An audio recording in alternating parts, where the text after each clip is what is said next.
With regard to sub-counties, all sub-counties, locations, sub-locations which have already been established by law should have personnel. So I'll be sitting with all leaders who are representing areas which have this kind of needs, and this will be something that we'll implement with immediate effect so long as a sub-county has been gazetted in accordance with the law and the locations and sub-locations have been created in accordance with the established procedure. With regard to boundaries, the Constitution of 2010 froze the review of boundaries and applied the Districts and Provinces Act of 1992. But the Constitution also in Article 188 requires a review of boundaries, county boundaries, through a process which is independent from the electoral and boundaries process. So some of these historical issues will be resolved through that way. But in the meantime,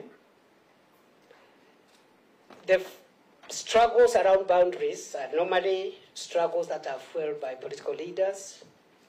What I know from my experience as a leader is that there are genuine grievances among citizens about ownership of property. And therefore, the ongoing reforms of the land information management system that will provide the cadastre of the entire country will help remove these issues on who owns which property, because there are some people with title deeds on top of other people's property. The Ministry of Lands has just completed the cadastre for Nairobi City. I have been fortunate to see that cadastre, and you'll be shocked, people owning plots on roundabouts, on top of people's buildings, and inside Karura Forest.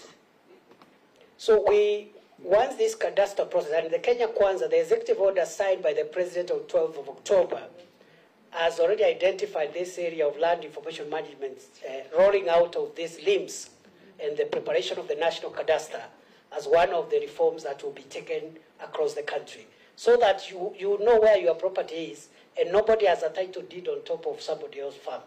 But the boundaries issue will have to be resolved in accordance with Article 188 of the Constitution and in accordance with the Districts and Provinces Act of 1992.